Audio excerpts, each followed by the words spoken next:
Hello everyone, my name is Sylesh Fernandas and I'm the Academic Director of Fortune IAS Academy Trivandrum. I'm here to explain to you one event which brought the whole world to the brink of nuclear destruction, to nuclear catastrophe. And the event is the Cuban Missile Crisis. So before going head on into the crisis, I would like to explain to you what was the backdrop in which this crisis originated and evolved or developed. So without further ado, I would like to go into the backdrop, and the backdrop was the obvious Cold War that was happening between the USA and the Soviet Union or the USSR. It was not a hot war, it was a Cold War, and it was a war through propaganda. It was a war that was characterized by arms race. It was a war that wanted one way of life to prevail over the other. So that is how Cold War can be defined. And it was this backdrop in which the Cuban Missile Crisis originated and evolved. So, first backdrop has already been given. The second backdrop would be something that happened in Cuba in 1959. So what happened in Cuba? So before knowing what happened in Cuba in 1959, we'll have to know who ruled Cuba before what happened in 59. It was the American-backed dictator Batista who was ruling Cuba till 1959. In 1959, the nationalist forces led by Fidel Castro, who wanted representative democracy for Cuba and not communism in 1959, they led a coup against the American-backed dictator Batista. And after leading a coup, almost all the American industries in Cuba were nationalized by Fidel Castro. Something that was not at all liked by the US, and that was quite obvious. So what was to be done with Fidel Castro? The US obviously wanted a counter-revolution against Castro's government in Cuba. It wanted to topple Cuba's government, that is Castro's government, and reinstate Batista or any other American-backed dictator in Cuba. So, immediately after what happened in 59, plans were floated in the US. The US president was Dwight Eisenhower. And as per the plans, there was to be a counter-revolution against Fidel Castro.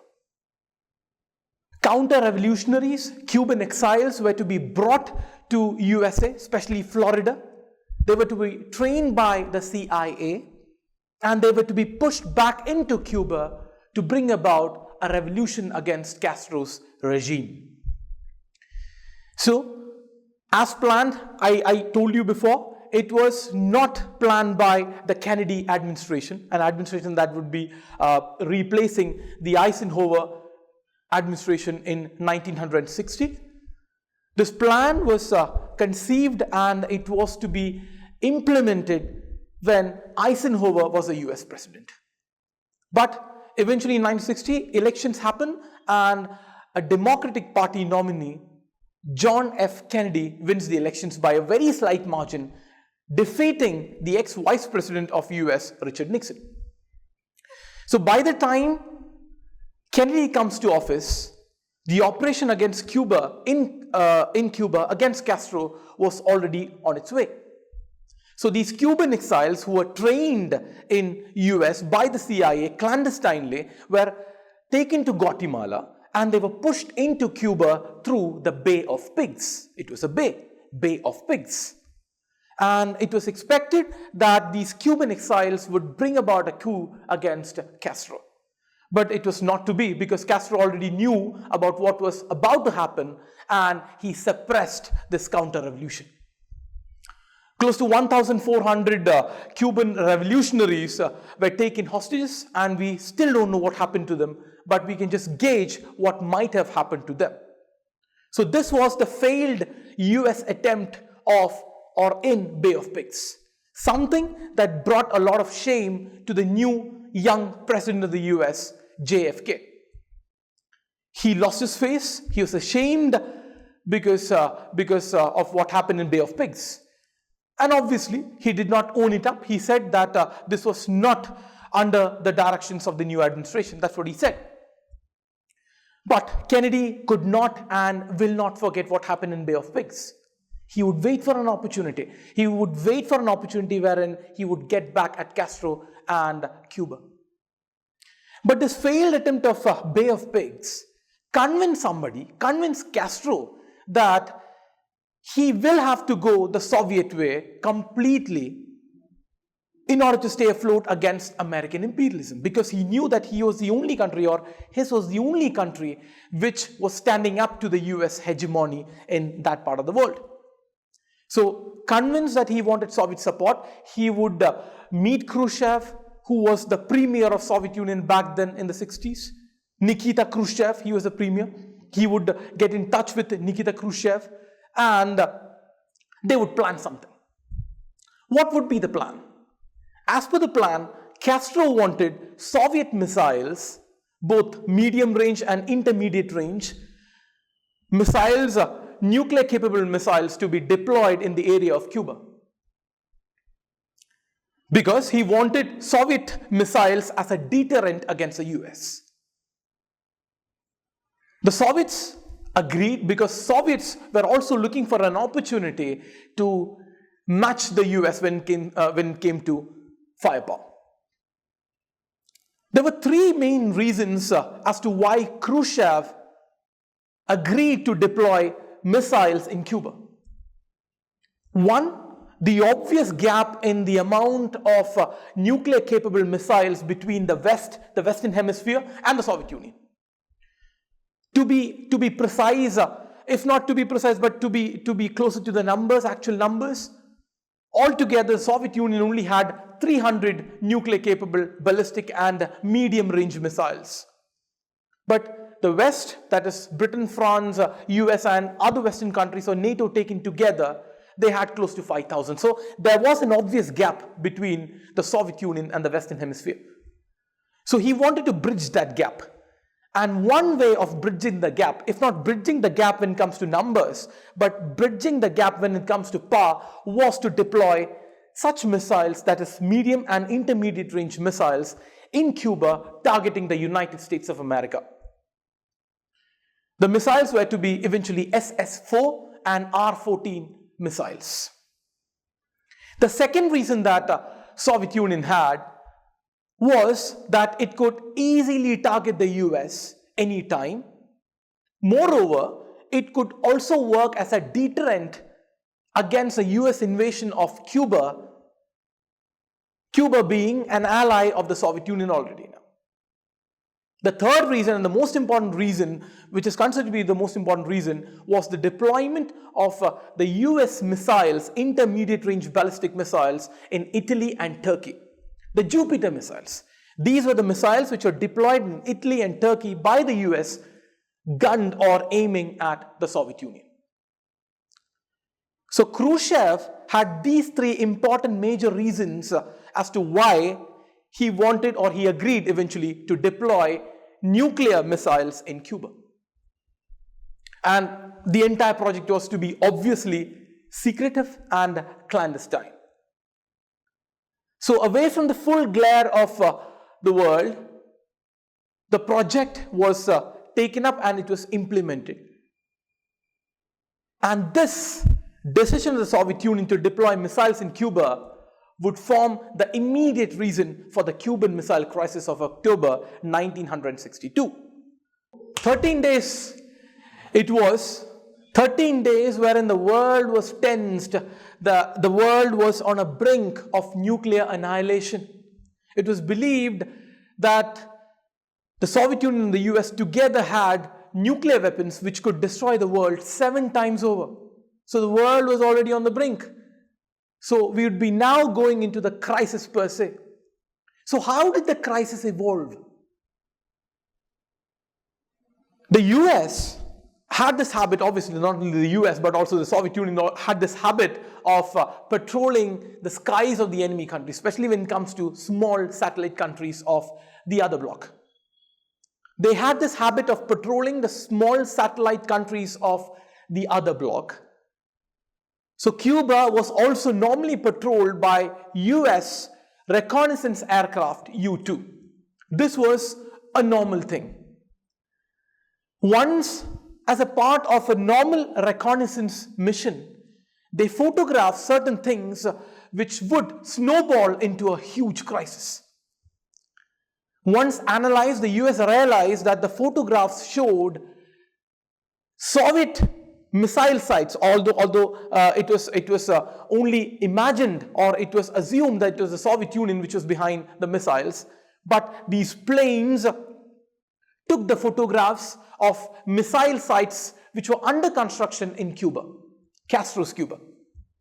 It was analyzed, and going by the missile sites and the way it was set up, it was deducted by the US authorities that it was none other than the SS-4 missiles and the R-14 intermediate range missiles which were developed by the Soviet Union. This was a matter of grave concern. Now the US wanted these missiles out. They did not want these offensive missiles right in the US backyard. So what to do? So this very question of what to do precipitated these 13 days of tension. That is the Cuban Missile Crisis. Behind closed doors, the US administration, I repeat, behind closed doors, without the public, the US public knowing, the US administration pondered over options on what to do. First option was a very easy airstrike wherein these missile sites would be taken out. The second option was a full-scale invasion of Cuba, destroying the missiles and taking out Castro from Cuba. Something that the US always wanted, especially after the coup in 1959 in Cuba by Castro. But both these solutions were not solutions, but these were dangerous acts of war. Because the Soviet Union had already made it clear that any attack on its satellite would call for serious consequences. So, a less problematic solution had to be reached, and the solution, or majority of the administration members, decided upon the blockade of Cuba. When I mentioned about the majority of the US cabinet or administration, I'm talking about the US President himself, JFK, John F. Kennedy, the Attorney General of the USA, JFK's brother, Robert or Bobby Kennedy, the National Security Advisors, McGeorge Bundy, the Secretary of Defense, the very famous Robert McNamara, and others. So, as per the majority decision of the US administration, of Kennedy's administration, it was decided that it would be better if Cuba was to be blockaded. That means this blockade was to keep away offensive materials from reaching Cuba. Take note, please. Even now, even while the crisis was known to the US administration, the missiles in Cuba were not fully operational, but it was only 1 or 2 weeks away from getting completely operationalized. So time was running out, and the US desperately wanted to do something about it, and they decided to blockade Cuba. But blockade again was an act of war. Blocking international waters and international airspace is an act of war. And the US had to take the risk of blockading Cuba and thereby bringing about a third nuclear war. So it was decided again to climb down a bit more, and it was to be quarantine of Cuba instead of blockade. I repeat the word quarantine. So what's the difference between the blockade or a blockade and a quarantine? A blockade is not letting anything reach a particular country. That is by blocking the international waters. But a quarantine would mean not allowing offensive materials or military equipments from reaching Cuba. So this was the difference between blockade and quarantine. Blockade was certainly an act of war. Quarantine, was it an act of war? It was to be understood very shortly. President Kennedy decided to speak to the nation. He spoke to the American public. He informed them that they were under grave threat of a possible war. the US president decided to talk to the American public, and for the first time he spoke to them and he told them that they are under a grave threat from the Soviet missiles which were deployed in Cuba, which were not completely operational, but it always carried a possibility of them getting completely operational and eventually every American city being targeted. But he also promised the people of America that he would never allow those missiles in Cuba to be fully operational and that he would do everything in his might to stop that from happening. So after speaking to the people, after telling them that the US was heavily prepared for any eventuality, he would order the plan of quarantining Cuba to be put into place. It was decided to send in naval ships and encircling Cuba. US naval ships would be encircling Cuba and they would be intercepting every ship that was about to reach Cuba. As I've mentioned before, ships which were carrying essential materials were to be allowed to reach the shores of Cuba, but any ship that was considered to be carrying offensive materials or military equipments to Cuba were to be asked to go back or turn back. But how would the Soviet Union react to it? Would it consider this to be an act of war? Would they be able to make a difference between quarantine and blockade? How would Nikita Khrushchev react to what Kennedy had told the people of America? That was totally uncertain. So from here onwards, the people of America and the people world over knew that anything might happen. Anything that would lead to the complete destruction of the world. And as decided, the plan was put into place and the entire island nation of Cuba was blockaded by American naval ships. If any Soviet ship was to breach the quarantine line and reach the shores of Cuba, that would be a big failure for the US. So, if at all any ship did not turn back or return back, they were to be warned by firing warning shots into the sky. Even after that, if the ships did not stop, then the US ships were to fire upon the Soviet ships which did not follow the line of quarantine. But this very decision apparently was not taken by the US president, but it was to be a decision taken by the military chiefs in the US, because they were also desperately wanting to get back to Cuba and the Soviet Union, mainly Cuba, after their debacle in Bay of Pigs. Okay, so it was all set. The world was on the brink. We were all watching. The people all over the world were watching as to what would happen.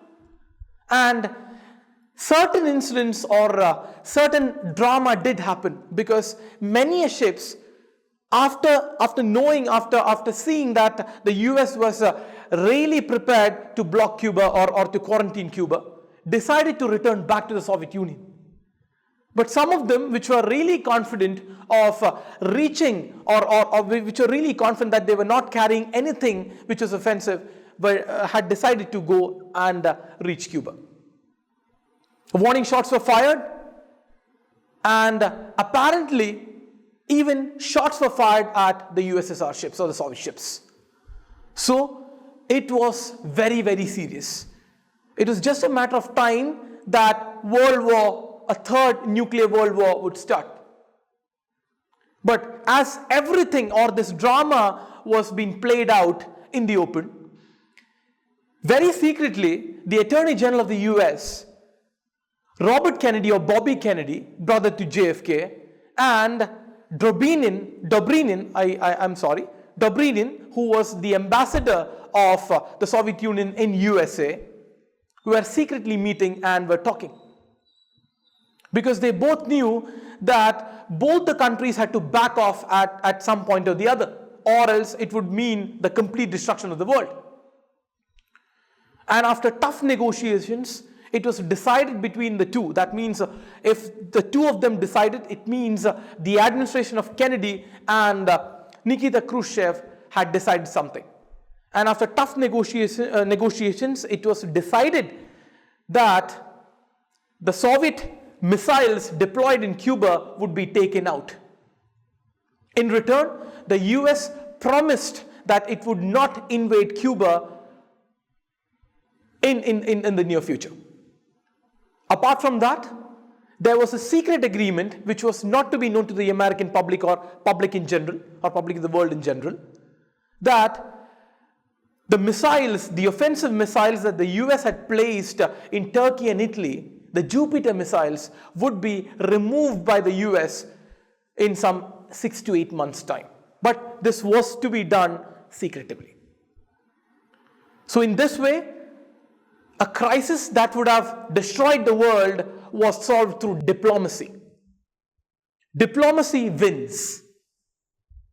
And this crisis in its entirety and the way it was solved is still a lesson for world even now. Because what we can take away from this crisis, other than the tension, the drama that emerged, is how it was solved. How two leaders of the Soviet Union and the USA decided to compromise. Because they knew that they were one strike away from nuclear abyss. So that's one solution that we can take away from the very dangerous Cuban Missile Crisis. So as I told you before, it was decided behind closed doors. Some of the things reached public domain. First decision that reached public domain was that the Soviet Union would be removing all those offensive missiles from Cuba, and the US promising that it would not invade Cuba anytime soon, especially for this crisis. So that's it. That was the Cuban Missile Crisis for you, that kept the whole world on the brink of destruction for long 13 days, starting October 16 to October 28. If you want to know more about the Cuban Missile Crisis and how the drama evolved, you can watch a movie, 13 Days. Obviously, it is a dramatization. It's a movie which is based on what actually happened. And the two important results that came out of the Cuban Missile Crisis, which can be considered to be positive in nature, is one, a hotline was established between the Soviet Union and the USA, wherein two heads of the state could speak anytime, which would help diffuse any tension. And the second development was the eventual signing of the Partial Test Ban Treaty, the PTBT. I repeat, Partial Test Ban Treaty. So these are the two important results, positive results, that emerged out of this crisis.